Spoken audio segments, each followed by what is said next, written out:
be while I pay attention to the sound system. So I thought I would begin tonight by showing you some satellite images of the Swan Canning River system.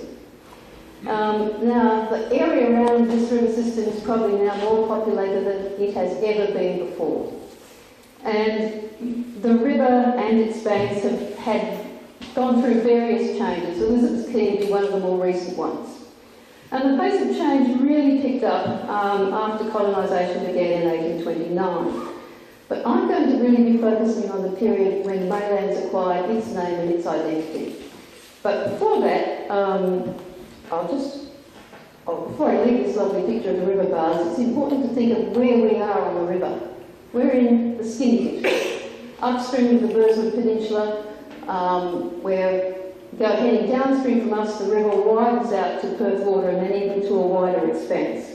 And there are people here who will remember the many river bars that were once present on this system, and that was so important in the days before 1962, when Perth acquired its first in-ground public pool, the one at Beatty Park that arrived in time for the Commonwealth Games of 1962.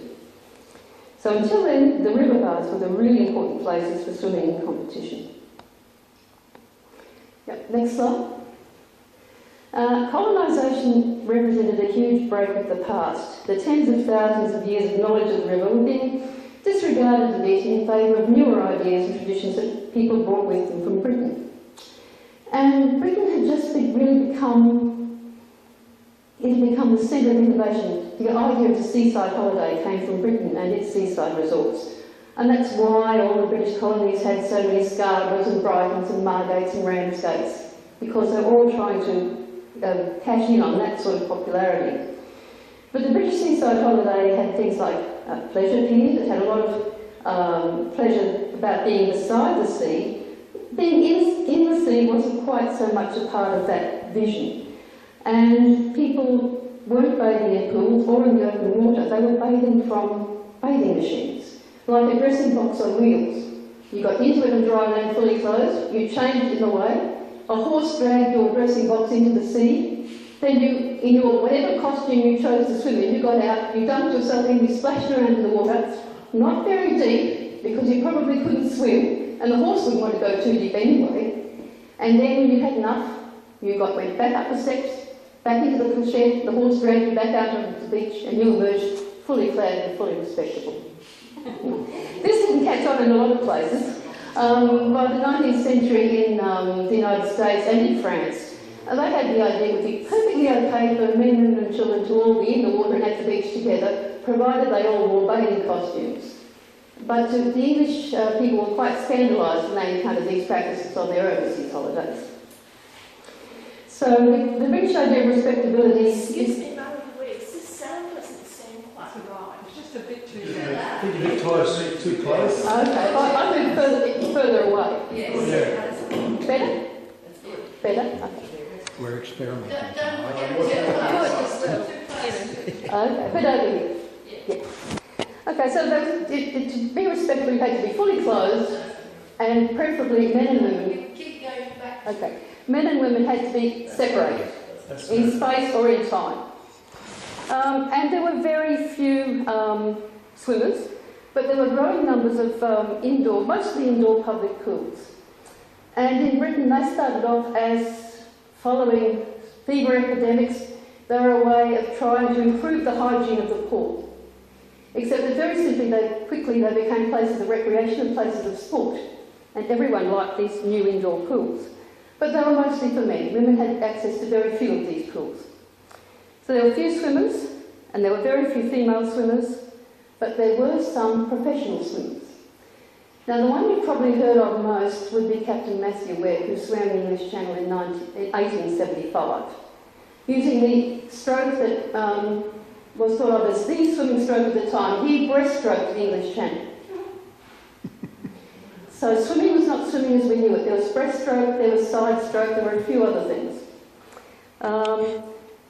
And Captain Webb went on to make a career as a professional swimmer, which you could do if you were energetic, you were prepared to do quite a lot of touring, and you were quite a showman. But it's very hard to be a solo act. So the lady you can see in this picture is Agnes Beckwith. She was part of a family of swimmers. Her father and her brothers were all in the business. And Agnes never suffered from undue modesty. So her posters, this is 1885, her poster here, and she's saying she's the greatest lady swimmer in the world. And Agnes really, she looks like she's got the costume and she's pretty well sorted out. Except, Agnes is not wearing bare legs. Agnes is wearing tights and boots. And that makes her respectable. She's as respectable as a circus artist, and that's why she's performing in public, places like the Royal Aquarium, in front of the Prince and Princess of Wales. So no bare legs. First half of the 20th century, a British channel swimmer would be severely criticised when she emerged from her channel swim with bare knees. So yes, exactly. Okay, now there are a number of these families of swimmers, and some of them, in order to make a living, toured the Australasian colonies. So we had the Beaumonts visiting colonial New South Wales, and then we had another family, the Cavills, who migrated to Sydney and played a big part in the development of Australian swimming, and the stroke, once called the Australian crawl, the one we mostly think of as freestyle. So that comes out of Australia. So at this stage, 1890s, backstroke's still a very novelty stroke. So it's not quite swimming as we know it. And the English seaside resort starts having less influence over Australia because we've got warmer waters, we've got shark-inhabited waters, we've got people who want to go swimming in the surf, and by the 1890s, lifesaving is starting to move out of the pools and into the surf, and it'll grow into the surf lifesaving movement, the clubs that begin forming from 1907 onwards. By 1911, to keep people safe on Australia's surf beaches, it's considered very desirable that men, women and children all race together in costume at a beach patrolled by surf lifesavers. So we've got a whole different set of issues to the British seaside. So, what's happening at Maylands while all this is going on? Next slide, please. Yep. Well, Maylands is starting to become suburban in the 1890s. And the reason for this is, well, it's got the railway goes through it, and Methven Ferguson's got a foundry there making pipes for the Goldfields pipeline. So this 1898 picture, you can see this is about 9th and 10th Avenues, and the fact that they're near the Methven Ferguson foundry is the big attraction for buying those small blocks. Next slide. Okay. So this is 19... No, not that one. That's the last slide, there's. Back, more. Yep, that's one. This is actually a map that goes from Beaufort Street to East Street, and you can see how many little allotments the land has been divided into, and these are for sale around 1903. So that's the top end of Maylands. Next slide, please. Down the bottom of the peninsula, it's a different story. They're big blocks, it's mostly industrial, it's mostly agricultural, not many people are living there. But, the next slide. People are wanting to go swimming. Now, mostly they want swimming areas that are close to where most of the people are, so that's up the top end of the peninsula, not down the bottom end. And this is not unusual, it's happening all along the Swan River. So by 1900, the practice of young men skinny dipping at Freshwater Bay was being frowned upon at Claremont, and much of the same sort of thing would have been happening at Maylands. So at Claremont, the council decided to construct the Claremont Baths in 1901. Mixed bathing was still unacceptable there, but they didn't add separate facilities for women until 1903. So you can see where the priorities were going. And over in Maylands, the council, the Perth Road Board, didn't get quite so enthusiastic. But in 1904, they spent £15 on a bathing shed at East Street. Okay? So again, at least they had somewhere to change the clothes. Okay? So this is important. This is trying to keep the whole thing respectable. And then, this still hasn't satisfied all the demands. So in 1905, the Perth Road Board issued a licence for a Bath Street bathing shed. So that's on the upriver side of the peninsula. And you can just see that here.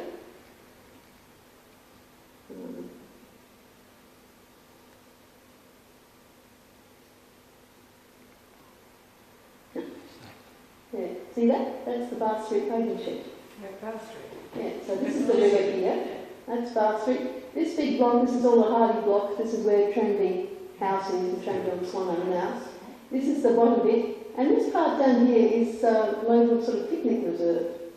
So people may have been swimming down there, but obviously not enough to justify a bathing shed. Is that Clarkson then? This would be, yes, so we're looking at probably about Clarkson down there.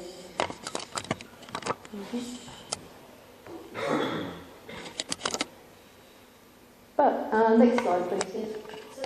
What's a bathing shed look like? Well, I'm not quite sure. I suspect it looked very like a shed with a door in it. And I think that's all there probably Dance was. in the water. Yeah, I think you were changing your clothes respectively. I think that was about it. However, this did not satisfy.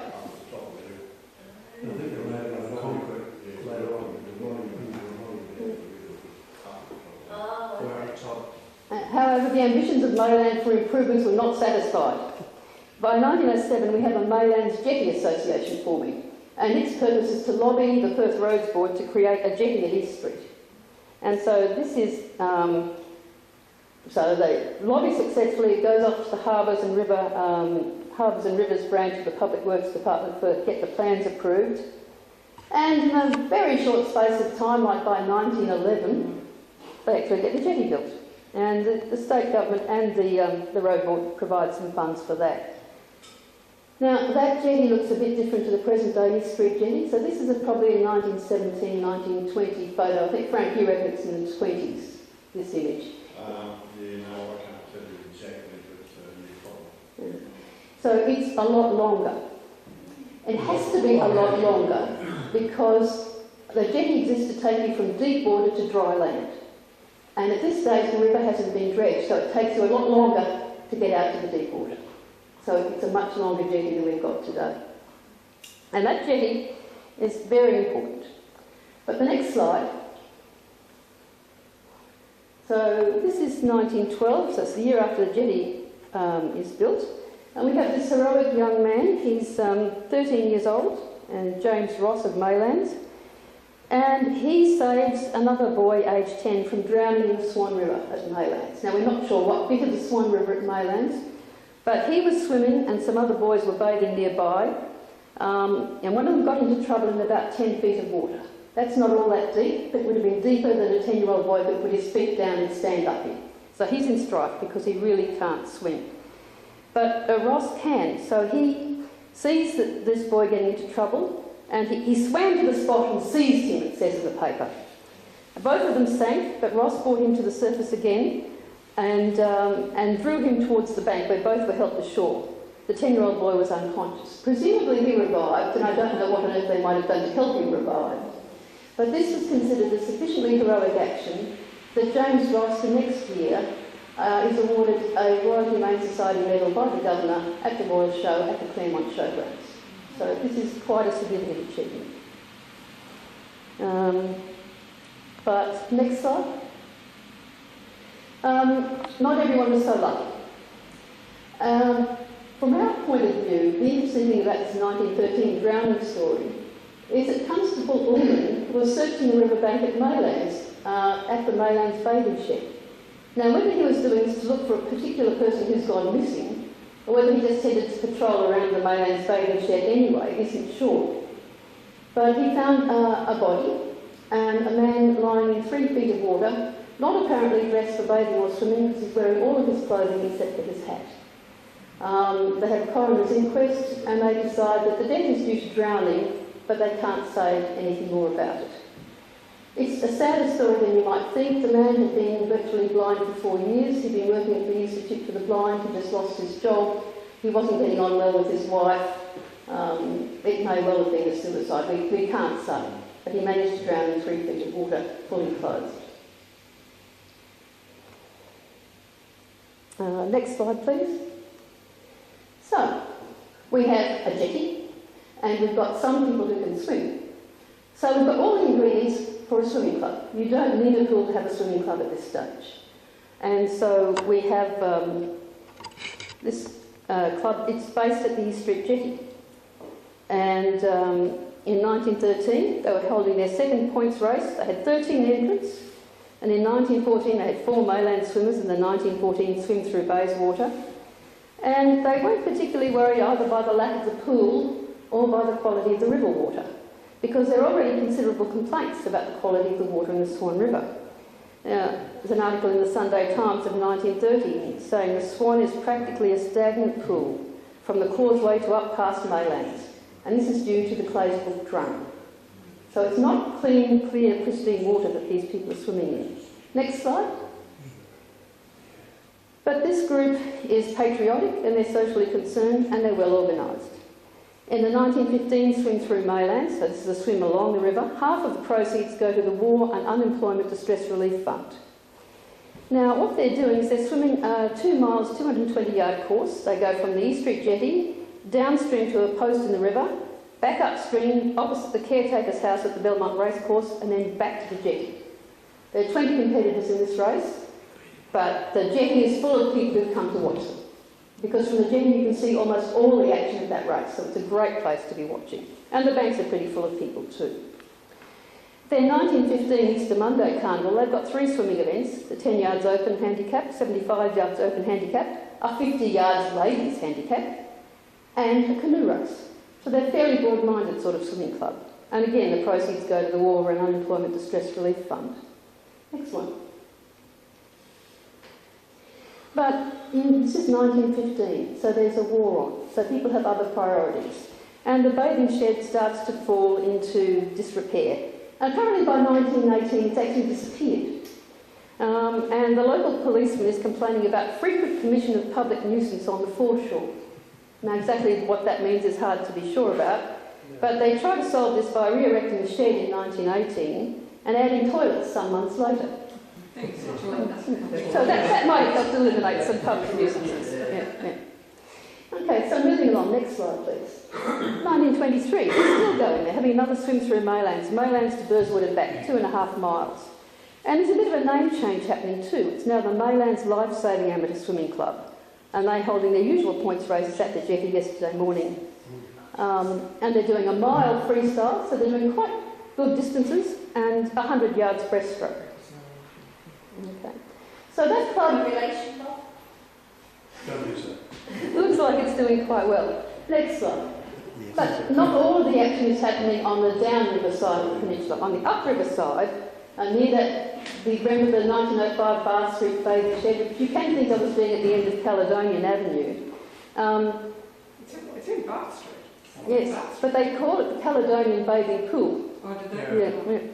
Yeah. The Cala, yeah. Right. And this is a popular place. People go there to bathe and to swim. And one man took his 7-year-old son there to teach him how to swim, with rather unfortunate results, because the father went out onto the shore and started getting dressed and realised the son hadn't followed him, and they found the body a bit later. So a number of tragedies are happening around the river. But this doesn't really do much to disrupt the popularity of the place. Part of the reason this Cala pool is popular is that it's the only sandy beach between Crawley and Guildford. So the sand is a big part of its attraction. And you can see there's no trouble about boys and girls mixing together. This picture here is called Making His Choice. It's a young man who's been asked to give his opinion on whether long hair or shingled hair looks better on young women. I think he would needed to think very carefully about his answer to that one.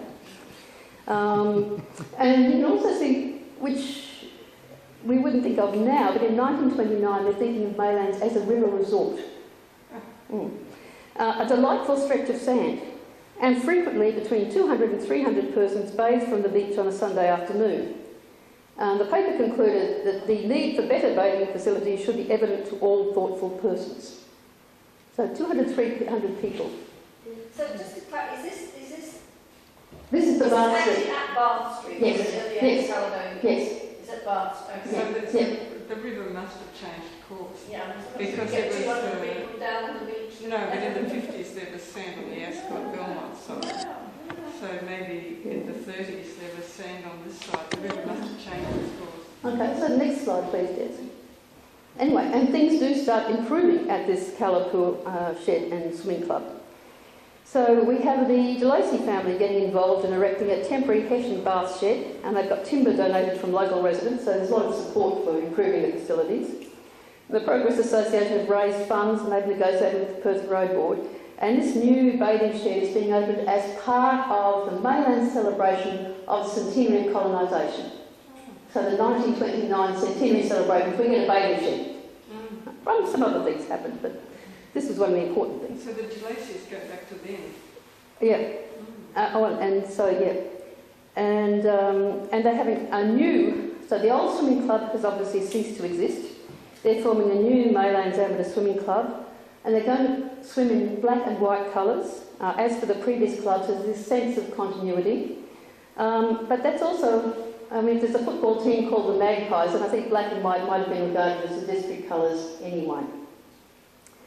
And this is considered very important. So there's no formalised pool there, but they are sure that some world champion in the aquatic era would gain this training in the sport where they were standing. And Australia would definitely be the better for the establishment of such a beautiful swimming pool, and the splendid surroundings would appeal to all visitors. So they're very proud of this bathing pool and their facilities. And the next one. And N.W. Hamer, who is the chairman of the Perth Road Board, also thought that members should encourage the club because there were married men with families who could not afford to attend the more distant beaches, and it would do a lot of good to encourage them to visit the local swimming pool. So getting to Scarborough, for instance, wasn't all that easy in this period. So local swimming areas got a lot of appeal. And the swim through Maylands is being revived again. Next one. Not all the action is happening on the upriver side. Back at East Street, there's a rowing club striving to form itself. They have a meeting at the Maylands Hall.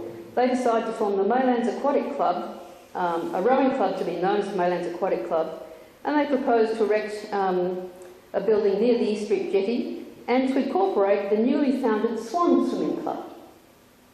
So the Swan Swimming Club mostly swam at Crawley Bars, but they also occasionally had events in the river at Maylands. So there's a lot of, so we have different clubs on different sides of the peninsula. Next one. Meanwhile, remember that talk about champion swimmers? Well, we have the DeLacy family with a collection of their trophies. Now, this whole family were good swimmers. The one who's remembered most now is Evelyn DeLacy. And the reason we remember her is that she swam for Australia at the 1936 Berlin Olympics. And I think she was the first West Australian to go to the Olympics as well. So, yes, but all of the family were good swimmers, as you can tell from those trophies. Is it by any chance Fred at the front, or is that his previous generation? I couldn't be sure. Okay. I think it was Fred's sister. I think that was Fred's sister. Olive was another good swimmer, much the same level as Evelyn. Fred was there. They were all good. Okay, so let's hop along. So that's the 1930s. We know there's a World War coming, priorities change again. And in the 1950s, the world's looking up and swimming starts to be more appealing. So Maylands Peninsula in the 1950s still had an aerodrome of brickworks. It had schools, it had floods and drownings, it had lots of children. It had tin canoes.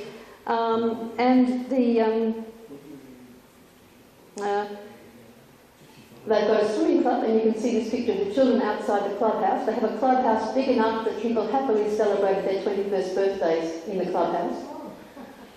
They had 2 jetties, because if you have 2 jetties, you have to find a racing course. And there was a diving tower on one of those jetties. Is this East Street now? This is Bath Street. This is Bath Street. Just to put the ropes between the 2 jetties on the forks. Yeah. That's right. You can define lanes as long as you've got 2 ends fixed, and the 2 jetties fix the ends. So this is as formalised a swimming pool as ever happened. Yeah. The far one was really just some pole in the ground with one board going across the top. And also you can look to see the surroundings are not terribly formalised either. There's still a lot of bare sand. So people would find in the hot summer days, running over all that hot white sand to get down to the cool water was quite a challenge. But the bank isn't anywhere near as high as it is now. No, we'll come to that one too.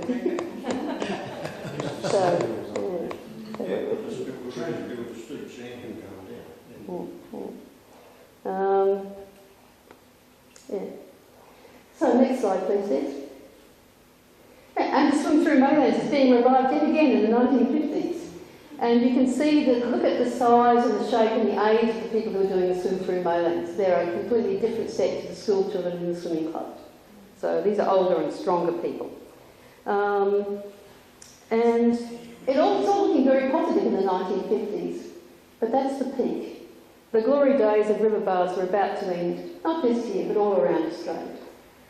Now, part of the reason for that is that the population grew a lot in that immediate post-war period.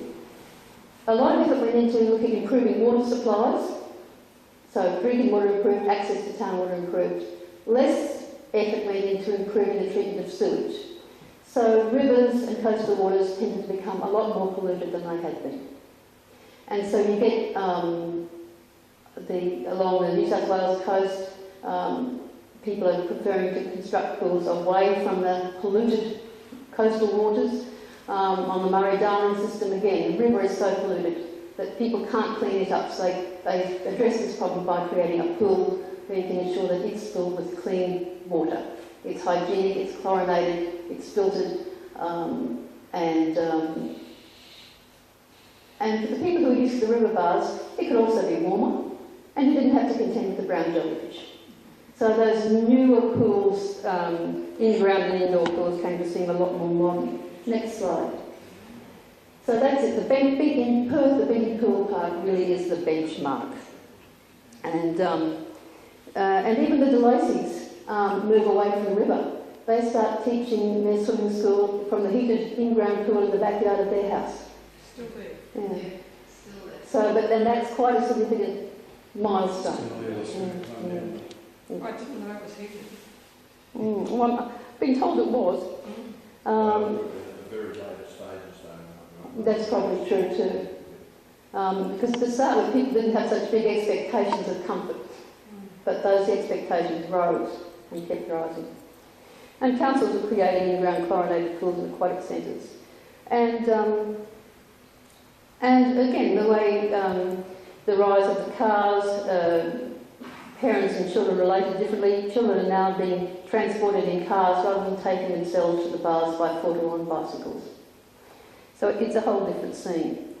And there's concern about the state of the Swan River, because these days we worry about blue-green algae. And you're advised, not to swim in the river because of the blue-green algae. So these days the river's I see very few, I don't see swimmers there at all. I see fishers, I see paddlers in kayaks and SUPs and dragon boats and outriggers. I see people sailing, I see power boaters, and I see water skiers. I don't see people bathing or swimming around the peninsula when I'm out in my kayak. So the next one. So this is the comparison that I think you were looking for, Penny. This is, Bob Corby did it for you. So this is from his Footprints Through Time book. And what he's done is he's taken that picture we looked at before of the two jetties at Bath Street, and he's taken some of the people on the first jetty and put them on the modern jetty, or where the modern jetty is. And you can see how very different it is now. Look at the sand has gone, there's a lot more grass, there's a lot more paving. That sandy beach that was such a treasure is now gone. We've got paving and we've got rocks. So there's a hard edge to the riverbank there now. And steps coming down. And steps coming down.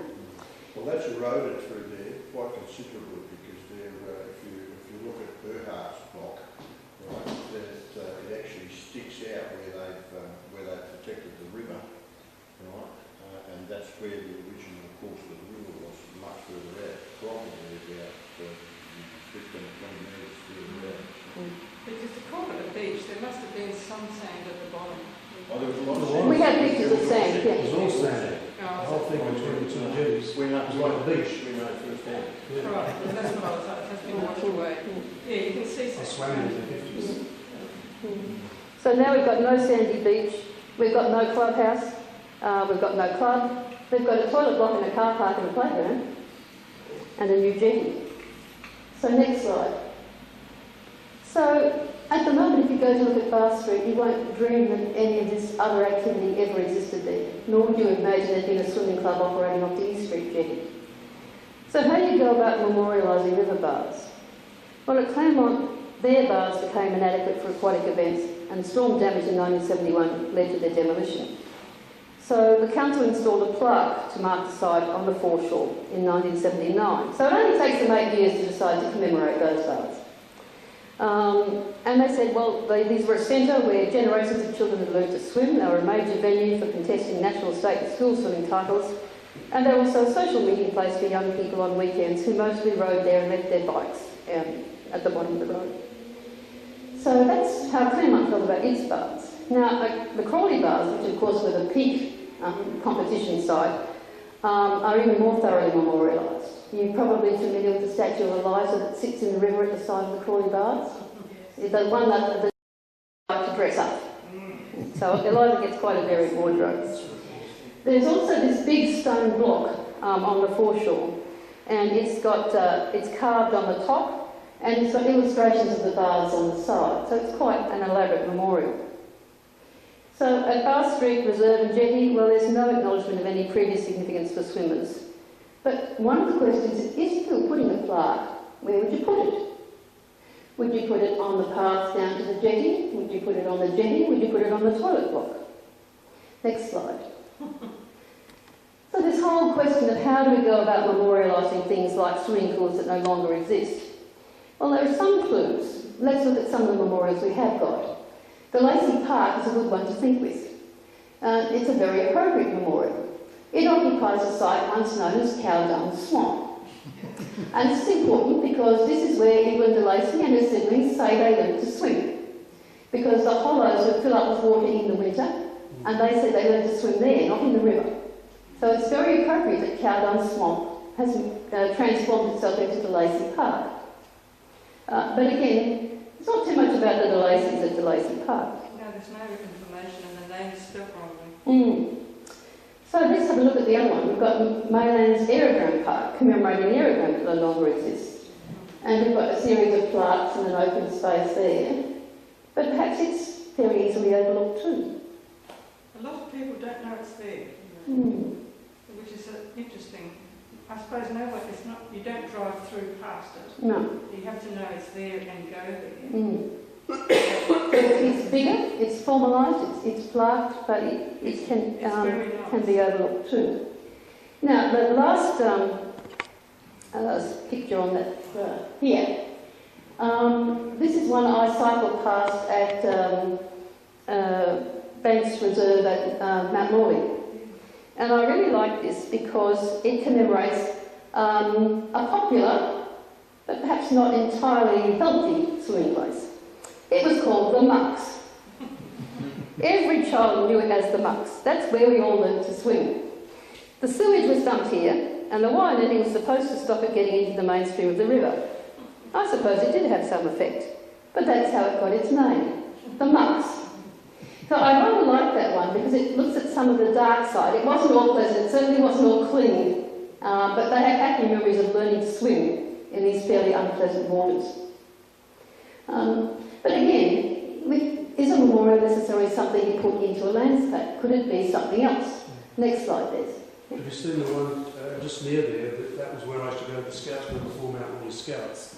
And there's a big limestone rock with a plaque there saying that's where the scout hall, well, the scout hall's still there, well, there's a building there, but in front of that there's a memorial to the scoutmaster and the time the scout hall was there, from the 30s, I think, up until the 60s. And that was a very significant form of use. It was the closest scouts when it comes to Maylands. We didn't have one in Maylands, we had to go to the Mount Royal. So, if you don't try and put a memorial into a landscape, do you put it as a form of public art on a building, on a freestanding piece of sculpture or signage? And we're quite good at public art in Maylands, so I've just got some of the familiar examples there. Or are we thinking about it the wrong way? Should we be thinking about an event to put it back into the calendar and remind people year after year of something happening? Now, for all those reasons about water quality and concerns about blue-green algae, we are probably never going to find it viable to try and stage swims through Maylands these days. But we could have a paddle through Maylands. We could start at one jetty, we could finish at the other. We could have the jetty thronged with people watching that event. Because while the swimming clubs have disappeared, we've got quite a lot of paddle sport people these days.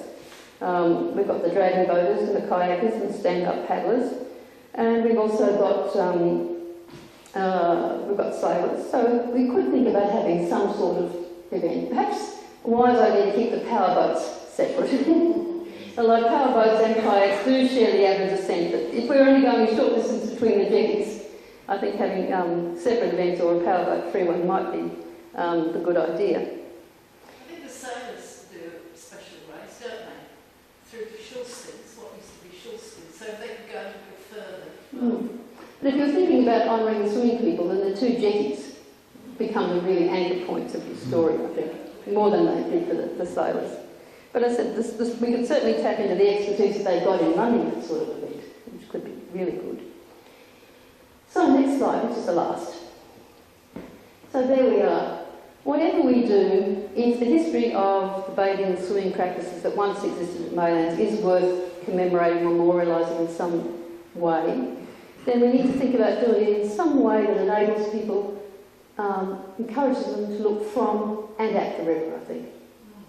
Because it's easy to forget that river is such an important part of life at various times in the history of Maylands. So being reminded to go and look at the river, I think, would be a very good thing.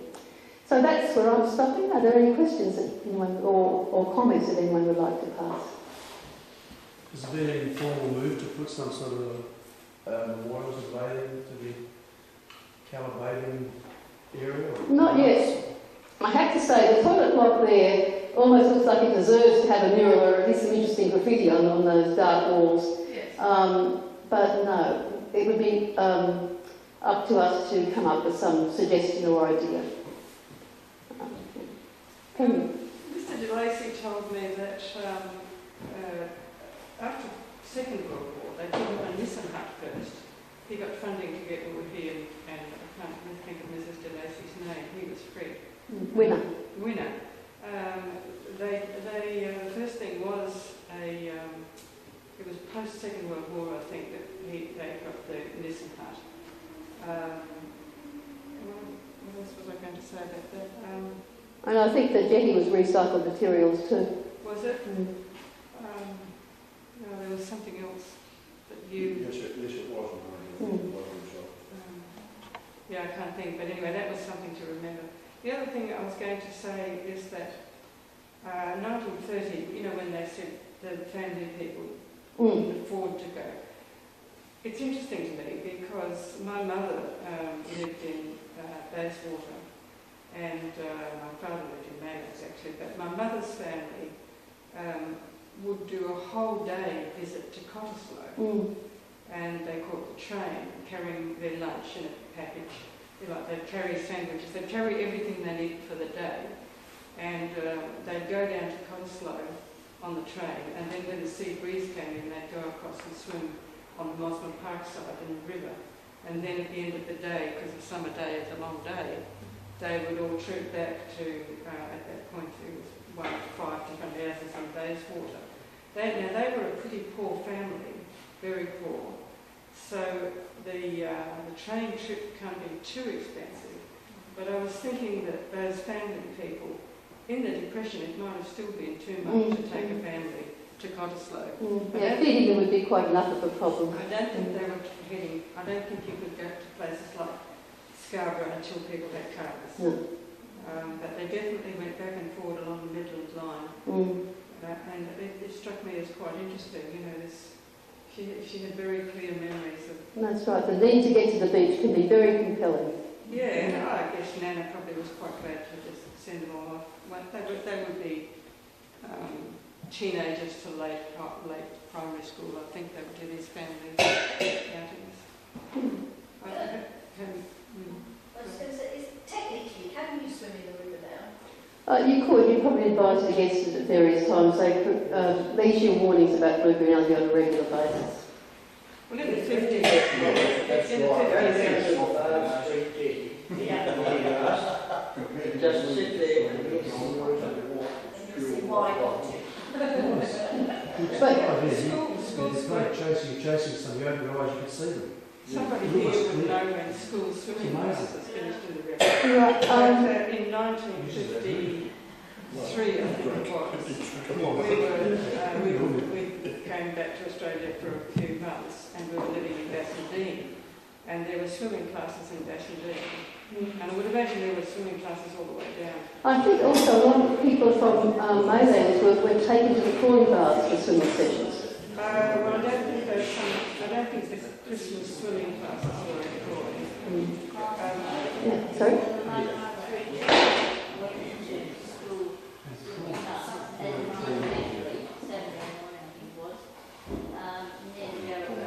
Did you go at Rosemary?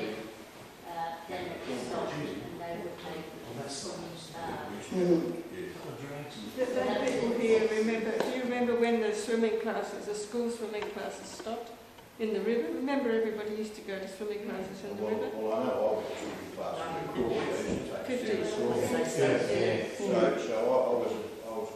So that would have been, That's where you, late 50s probably. that's when you learn to swim. If you went to Maylands Primary, that's when you learn to swim. That's right, and especially those summer swimming holidays. But we were still being taken from Methodist Ladies College down to Maylands. That's right, yeah, that's right, in school. Did you? Okay, well we might draw the discussion to a close so we can enjoy the tea and biscuits. So I think I can, looking at the last job I've got to do, I think I just have to say thank you all for coming out on this very wet and miserable looking night.